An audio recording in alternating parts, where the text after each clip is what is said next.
Wednesday, and we're going to look at a familiar story. It's the rich man and Lazarus this morning. And what I didn't realize is this story, even though it's pretty popular, it's specific to only Luke. So the other Gospels don't have this story. So Luke thought it was important to include. All right, verse 19. There was a rich man who was dressed in purple and fine linen and lived in luxury every day. At his gate was laid a beggar named Lazarus, covered with sores and longing to eat what fell from the rich man's table. Even the dogs came and licked his sores. The time came when the beggar died, and the angels carried him to Abraham's side. The rich man also died and was buried. In Hades, where he was in torment, he looked up and saw Abraham far away with Lazarus by his side. So he called to him, "Father Abraham, have pity on me and send Lazarus to dip the tip of his finger in water and cool my tongue, because I'm in agony in this fire." But Abraham replied, "Son, remember that in your lifetime you received your good things, while Lazarus received bad things. But now he is comforted here, and you are in agony. And besides all this, between us and you is a great chasm has been set in place, so that those who want to go from here to you cannot, nor can anyone cross over there to us." He answered, "Then I beg you, Father, send Lazarus to my family, for I have 5 brothers. Let him warn them, so that they will not also come to this place in torment." Abraham replied, "They have Moses and the prophets. Let them listen to them." "No, Father Abraham," he said, "but if someone comes from the dead, goes to them, they will repent." It said to him, "If they do not listen to Moses and the prophets, they will not be convinced, even if someone rises from the dead." So let's look at the story. Okay, so here we have this rich man, and we have Lazarus, and it's not the Lazarus from Lazarus, Mary, and Martha. It's probably Lazarus was probably a common name, just like Joe or something. Okay, so just to know that. And again, there's this contrast here, right? One man desired to be fed. He wasn't even fed the crumbs from the table, but that was his desire. And so the contrast is one, Lazarus had nothing but his relationship with God. And then the rich man had everything, right? So he had everything that he wanted physically. But again, he didn't have a relationship with God.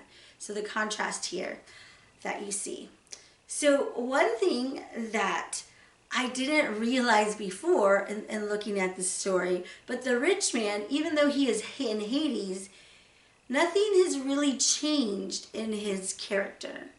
Because according to the story, he has an unconscious arrogance, right?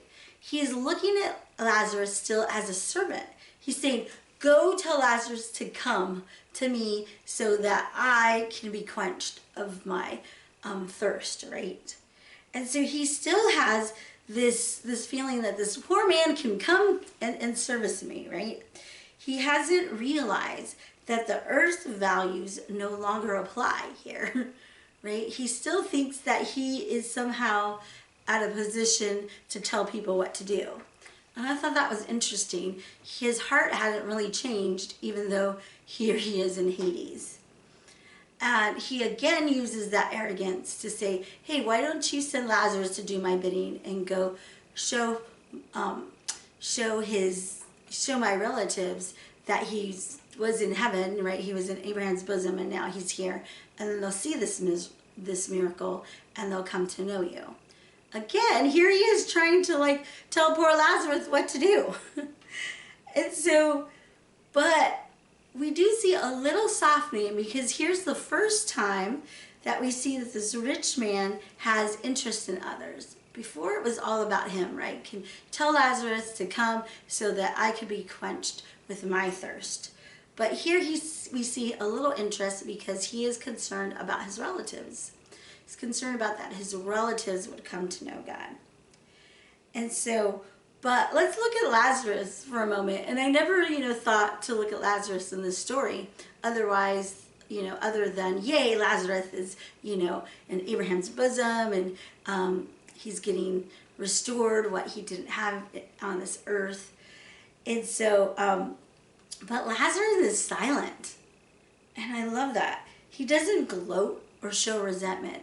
And if we're honest, like if I was in this story, I'd be like, hey, you rich man, look where I am, and there you are, right? But Lazarus doesn't do that. He doesn't show, arrogance. He's not like showing, hey, you didn't take care of me. You didn't show mercy on me. I'm not going to show you mercy on you. That's not Lazarus' form at all. He's just silent.